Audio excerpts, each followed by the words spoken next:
호주 시드니에서 목회할 때 한국에서 손님들이 오면 제가 모시고 가는 코스가 있습니다. 베트남 주인이 운영하는 월남국수집에서 따뜻한 월남국수 한 그릇을 대접하고 또한 이어서 특별한 장소로 안내합니다. 그것은 교회에서 약 10분 거리에 있으며 한국에서는 좀처럼 보기 어려운 이국적인 풍경을 가진 곳이었습니다. 바닷물과 민물이 만나는 지점에 형성된 독특한 생태 환경인 바로 맹그로브 숲입니다. 맹그로브 나무는 뿌리가 마치 문어다리처럼 물 위로 솟아올라 있으며 서로 뒤엉켜서 복잡한 구조를 이루고 있습니다. 이 독특한 숲은 다양한 생물들이 살 수 있는 환경을 만들어주고 생태계의 균형을 이루는 아주 중요한 역할을 하고 있습니다. 뿐만 아니라 바다의 오염물질도 걸러주는 필터 역할을 하고 탄소를 흡수하고 저장하는 능력이 뛰어납니다. 이 숲이 해안가에 반드시 필요한 이유는 단단하게 얽힌 줄기와 뿌리 때문입니다. 험한 파도에도 쉽게 쓰러지지 않으며 해안이 침식되는 것도 막을 수 있습니다. 심지어 쓰나미 같은 거대한 해일이 몰려와도 그 위력을 줄여주는 천연 방파제 같은 역할을 합니다. 오늘 본문 말씀 우리 9절과 10절과 11절 말씀을 한번 읽겠습니다. 시작. 두 사람이 한 사람보다 나음은 그들이 수고함으로 좋은 상을 얻을 것임이라. 혹시 그들이 넘어지면 하나가 그 동물을 붙들어 일으키려니와 홀로 있어 넘어지고 붙들어 일으킬 자가 없는 자에게는 화가 있으리라. 또 두 사람이 함께 누우면 따뜻하거니와 한 사람이면 어찌 따뜻하랴. 아멘. 오늘날 많은 사람들은 함께 있기보다는 혼자 있는 것을 선호합니다. 그래서 음식점에 가보면 창가에 혼자 앉을 수 있는 자리가 마련되어 있고, 그래서 사람들은 혼자 밥 먹는 것을 즐기고 혼자 영화 보고 혼자 공연하는 것이 이제는 익숙한 풍경이 되었습니다. 혼자 살아가는 사람들이 많다 보니까 이들을 위하여 다양한 상품과 서비스도 늘어나고 있습니다. 여러분에게 한번 묻지요. 여러분, 혼자 사는 것이 행복합니까? 아니면 함께 어울려 사는 것이 행복합니까? 그저 미소만 짓고 있는 여러분, 의견이 갈릴 수는 있지만 오늘 하나님께서는 전도서 말씀을 통하여서 분명히 말씀하십니다. 혼자 있으면 넘어지지만 둘이 있으면 붙잡아줄 수 있다.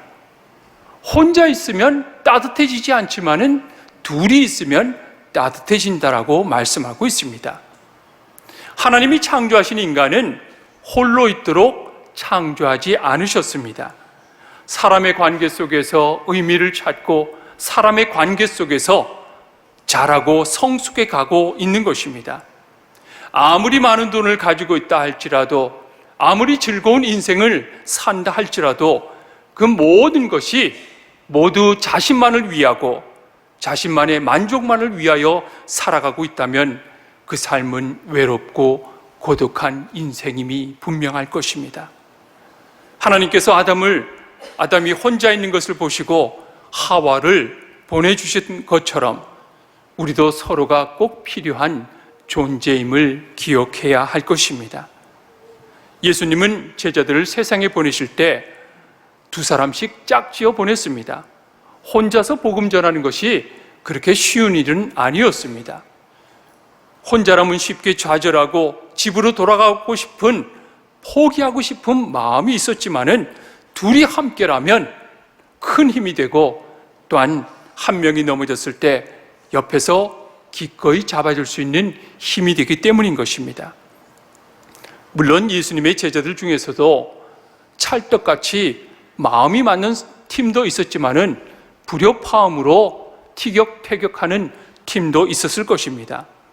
베드로와 안드레 형제는 어땠을까요?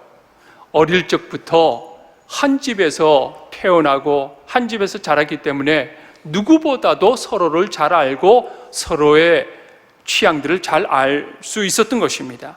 하지만 시몬과 가룟 유다는 어땠을까요? 시몬은 긍정적이고 급진적인 그리고 열정을 가진 그러한 사람이었습니다. 가룟 유다는 부정적이고 계산적입니다.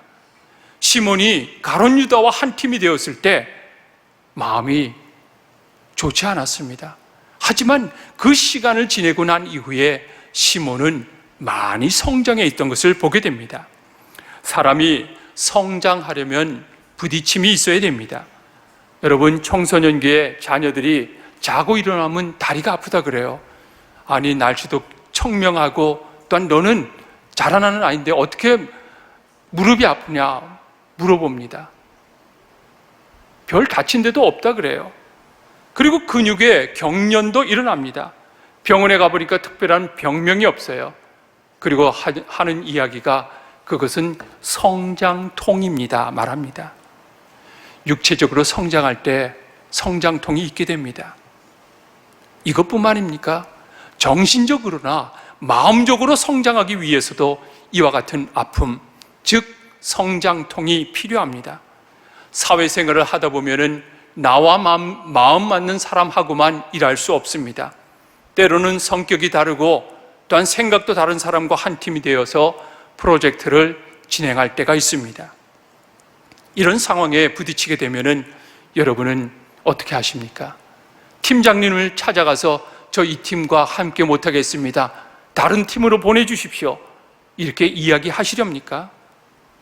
특별히 신앙인이라면 이런 상황에서 하나님께 기도하게 됩니다. 하나님, 이번 프로젝트에서 저랑 참 안 맞는 사람이랑 일을 하게 되었는데 하나님 지혜를 주십시오.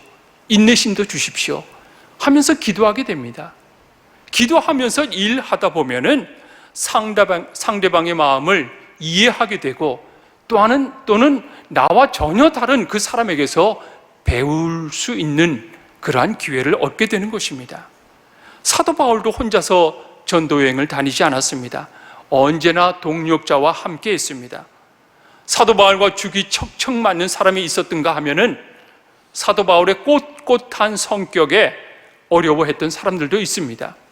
대표적인 예가 사도 바울과 바나바의 예입니다.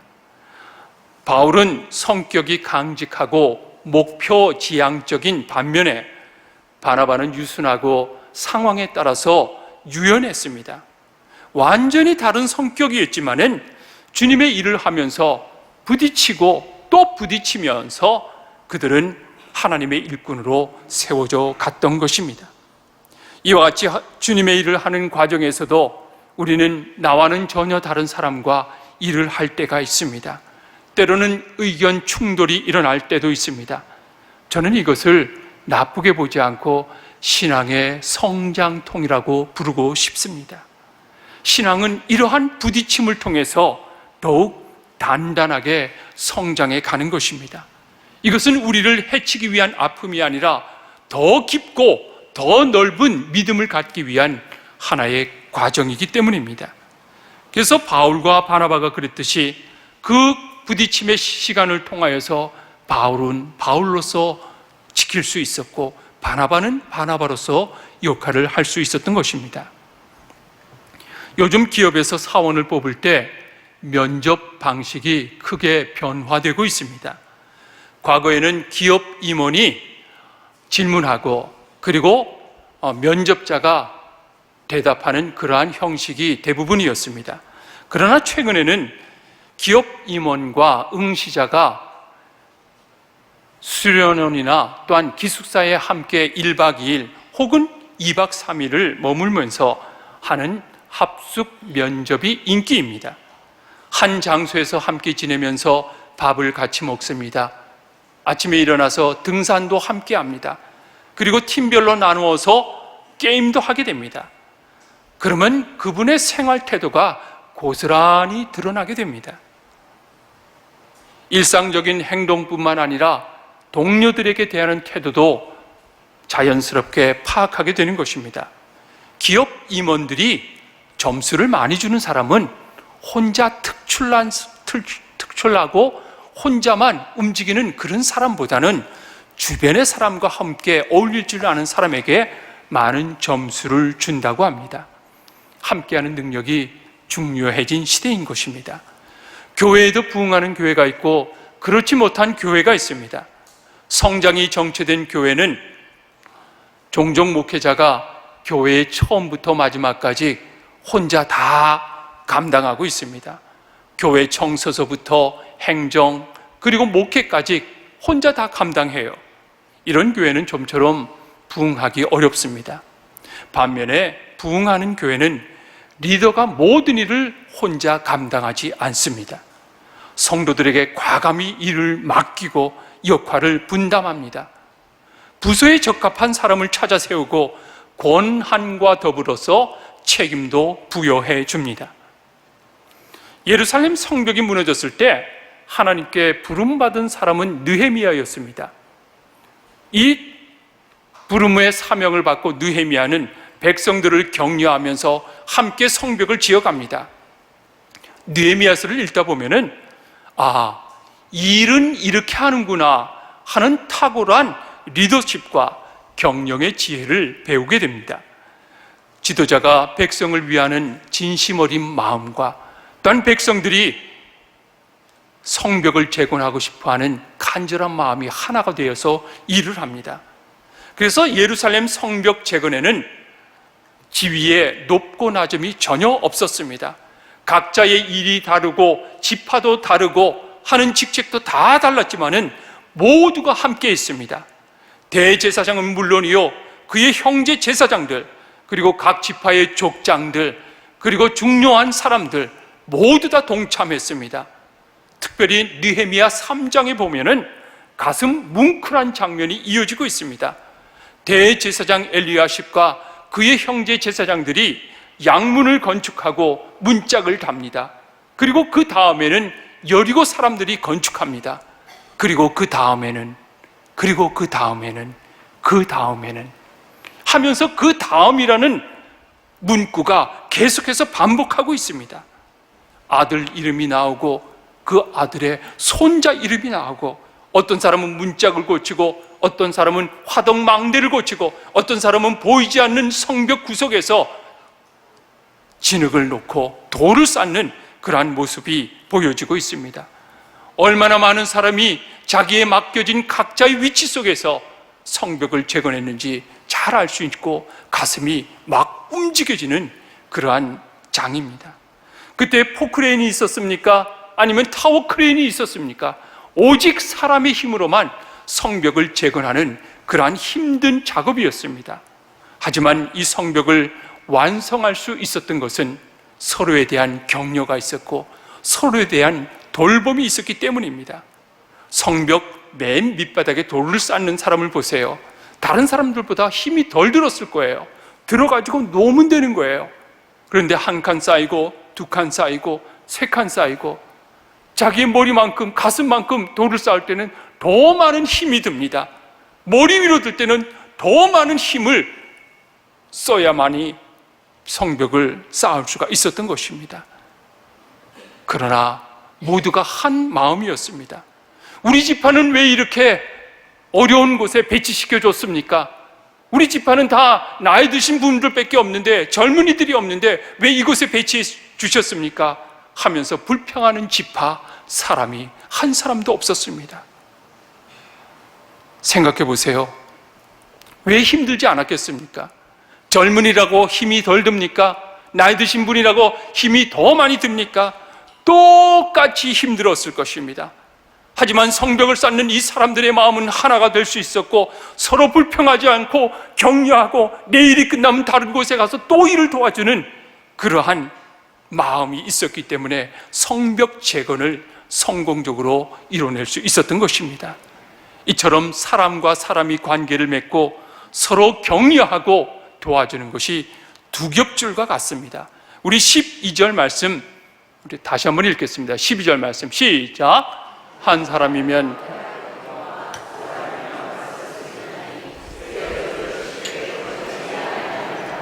아멘. 세 겹이 의미하는 것은 하나님을 신뢰하는 마음입니다. 하나님의 일은 하나님의 방법대로 해야 됩니다. 하나님의 일을 할 때 제일 우선순위에 두어야 되는 것은 기도입니다. 강조해도 지나침이 없는 말입니다. 기도하는 목회자, 기도하는 장로님, 기도하는 권사님, 기도하는 성도들을 통해서 하나님이 일을 하시기 때문인 것입니다. 그래서 우리는 교회의 모든 일에 가장 기초가 되는 것은 기도입니다. 기도하지 않고 10가지 일을 하고 기도하지 않고 익숙한 일을 하는 것처럼 바보스러운 일은 없을 것입니다. 그래서 기도는 어떤 것보다 가장 중요한 것입니다. 그리고 각자에게 맡겨주신 은사를 잘 활용해야 합니다. 그러면 나에게 어떤 은사가 있는지 어떻게 알까요? 우선적으로 내가 좋아하고 잘하는 일이 은사일 가능성이 높습니다. 그리고 나의 은사를 통해서 공동체에 덕을 세울 수 있으면 그것은 분명합니다. 내가 어떤 일을 좋아는 하지만은 잘 못하는 경우가 있어요. 그거는 은사가 아닐 가능성이 높습니다. 예를 한번 들어보지요. 음식을 먹는 거는 참 잘 먹지만은 음식 만들려고 그러면 너무 어려워요. 막 정신이 혼미해져요. 그러면 요리는 나의 은사가 아닐 가능성이 높습니다. 게다가 모처럼 내가 정성껏 만든 음식에 아무도 손을 대지 않는다면 그건 명백한 신호입니다. 그림을 좋아하는 것과 내가 그림을 잘 그리는 것은 다릅니다. 음악을 좋아하는 것과 악기를 연주하고 노래를 잘 부르는 것은 이것도 마찬가지입니다. 이 차이는 청중의 반응에 따라서 드러나곤 합니다. 그래서 베드로전서 4장 10절에서는 각각 은사를 받은 대로 하나님의 여러 가지 은혜를 맡은 선한 청지기 같이 서로 봉사하라 말씀하고 있습니다. 섬김의 가장 중요한 요건 중에 하나는 은사를 따라 섬기는 것이에요. 그래서 하나님께서 내게 주신 은사를 따라서 함께 섬길 때 시너지 효과가 나타나게 되는 것입니다. 한번 생각해 보세요. 어린아이들과 눈높이를 맞추고 마음을 나누는 것이 기쁨인 사람은 분명히 주일학교 교사가 될 자격이 있는 분이십니다. 또한 청소년기 이 학생들과 함께 땀 흘려 운동하기를 원하고 또한 그들을 마음 깊숙이 숨겨져 있는 고민을 들어주고 함께 이야기할 마음이 있는 분은 중고등부 선생님이 적격인 것이에요.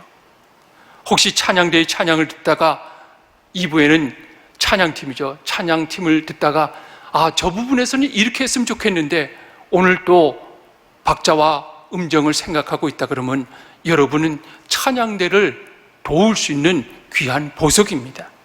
또한 설교를 들으면서 비판적인 안목으로 더 깊이 성찰하는 분이라면 목회자를 돕는 귀한 파트너가 될 수 있습니다. 하지만 진정한 은사는 단순히 재능을 모으는 것을 넘어서 십자가를 중심으로 마음과 몸이 하나가 될 때 분명히 이 은사는 바르게 완성되는 것입니다. 이 은사 속에는 희생과 헌신이라는 아주 소중한 가치가 동반되어야 합니다. 내가 좀 손해보더라도 이것이 하나님이 기뻐하시는 일이라면 기꺼이 손해보는 것이죠. 내가 이 시간을 소중히 써야 되지만 예수님이 기뻐하시는 일이라면 기꺼이 나아가는 것, 이것이 바로 하나님께서 기뻐하시는 마음입니다. 우리 교회를 한번 돌아보세요. 사례를 받는 몇몇 사역자들을 제외하고 우리 모두는 자원하는 마음으로 맡겨진 자리에서 헌신하고 봉사하고 있는 것 아닙니까? 바로 여러분들의 헌신과 열정이 있기 때문에 교회가 살아 움직이고 또한 성장하고 있는 것입니다. 제가 오래전 섬기던 교회에는 유학생들이 참 많았습니다. 주로 박사학위를 공부하는 공대생들이었습니다. 토목, 화학, 전기, 교통, 섬유 이런 계통입니다. 교회가 점차 성장하면서 예배 공간도 또한 주차 공간도 부족해졌습니다. 그래서 주차장을 넓혀야 하기 때문에 교회에서는 교회 주변에 땅을 샀습니다. 6.7에이커니까 평으로 얘기하면 8,200평입니다. 꽤 큰 거죠. 근데 땅을 사고 이제 주차장을 만들려고 하니까 보통 일이 아니었습니다. 먼저 무성한 나무를 베어야 하고 흙 속에 있는 바위나 돌을 골라내야 하고 기초 작업을 거쳐서 또한 아스팔트를 깔아야 하는 대공사였습니다. 그래서 전문 업체를 선정해서 일을 진행하려고 할 때 유학생들이 와서 조심스럽게 제안했습니다. 목사님, 저희가 학생이기 때문에 아직은 전문가는 아닙니다. 하지만 주차장 만드는 일을 저희에게 맡겨주시면 어떨까요? 저희들이 공부하러 왔을 때 교회에서 집을 얻어주고 또한 아르바이트를 알선해주고 또한 한국 음식이 먹고 싶었을 때 김치와 밥을 싸주고 제공했고 또한 지금은 우리 자녀들이 교회에서 신앙교육을 받고 있는데 저희들이 공부를 마치고 난 이후에 이 교회에게 아무것도 못했다 그러면 좀 속상할 것 같습니다. 그래서 이 주차장 맡기는 일을 한번 제안해 봅니다. 당회에서 이 내용을 전달했습니다. 당회원은 두 가지 의견으로 나눴습니다. 유학생들이 무슨 주차장 만드는 일을 합니까? 그냥 안전하게 업체에다 맡깁시다. 이러한 분이 계셨고 또 다른 분은 그래도 우리 교회 성도입니다. 그리고 이 사람들은 공대생입니다. 한번 믿고 맡겨봅시다. 나머지 부분들은 교회에서 책임질 수 있도록 합시다. 여러 가지 갑론을박 의견 중에 결국 유학생들에게 주차장 공사를 맡기기로 결정했습니다. 그때 저는 유학생 구역을 담당하고 있었기 때문에 걱정이 이만저만이 아니었습니다. 공부만 하는 학생들이 과연 이 주차장 공사를 어떻게 할까? 학교에서 배운 지식은 박사 학위를 딸 만큼 높지만은 실제적인 경험은 전무한 상태였기 때문입니다. 하지만 그들이 일을 진행해 나가는 것을 보면서 마음을 놓을 수 있었습니다. 5개 구역으로 나눠진 구역장들이 모여서 머리를 맞대고 의논합니다. 나무를 베는 것과 또한 기초 작업을 하는 것은 토목과 우리들이 맡겠습니다. 그래서 전기톱과 또한 지게차를 렌트해오고 그 다음에 교통과 학생 중에 아스팔트를 전공하는 학생이 얘기합니다. 목사님, 저는 친구들과 함께 이 아스팔트 까는 일을 감당하겠습니다 하면서 롤러를 빌려오고 거기에 필요한 도구를 빌려왔습니다. 학생들이니까 평일에는 시간이 없어요. 그래서 금요일날 오후부터 주일날 밤까지 교대로 나와서 일을 합니다. 몇 시서부터 몇 시까지는 이 파트가 합니다. 또한 여기서부터 이 파트까지는 몇 시까지는 이 파트가 합니다. 또한 여기서부터 다른 시간까지는 저 파트가 하게 됩니다. 이런 식으로 꼼꼼하게 계획을 짜서 일을 진행하였습니다. 처음에는 의심의 눈초리로 보던 어른들이 깜짝 놀랐습니다. 어떻게 이렇게 계획적으로 일을 할 수가 있고 이렇게 헌신적으로 일을 할 수가 있는가? 학생들은 배운 지식을 실제 현장에 적용해 가면서 공사를 이끌어 갔습니다. 밤늦도록 땀이 비 오듯이 흐르는 그것을 감당하며 하는 모습을 보면서 교회 어른들이 가만히 있을 수가 없었습니다. 그래서 피자도 사오고 밤에 드링크도 사오고 여전대에는 손발을 걷어붙이면서 음식을 만들어서 그들에게 제공하기 시작했습니다. 중고등학생들도 수업이 끝나면 교회에 와서 심부름을 하면서 자그마한 일들을 도왔습니다.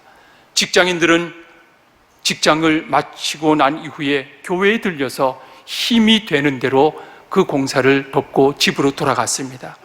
이 주차장을 만드는 동안에 교회는 작업장, 공사장이 아니라 거의 축제의 분위기였습니다.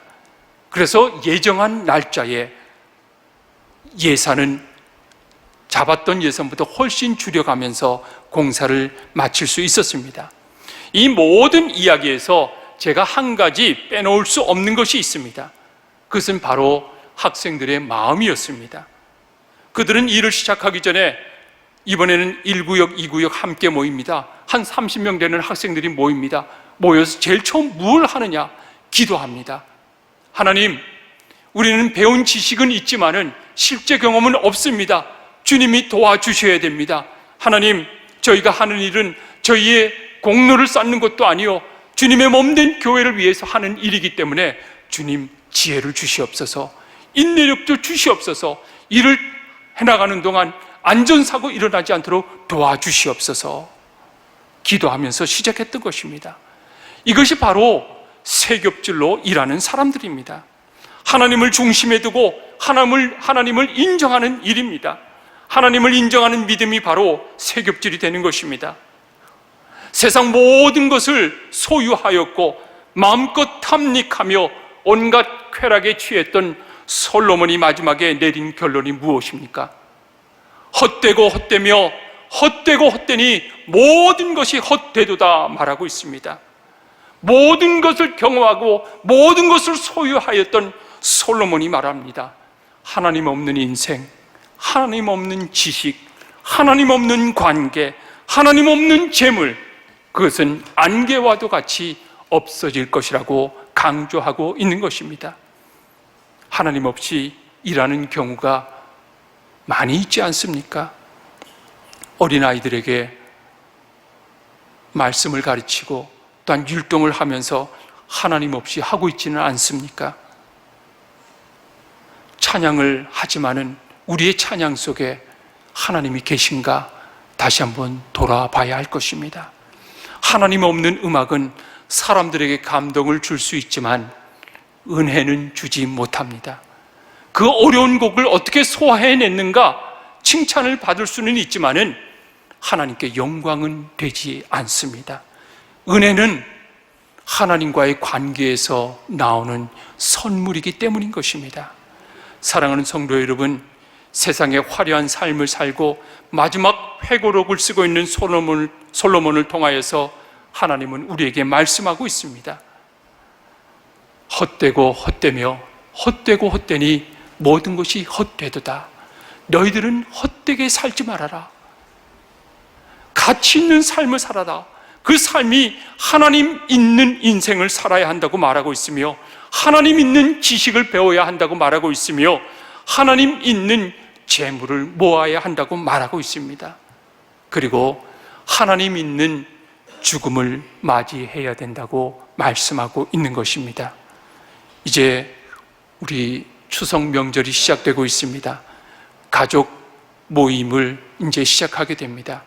여러분 모임 가운데 하나님이 계시는 그런 귀한 추석 한가위가 되시길 주님의 이름으로 축복합니다. 기도하겠습니다.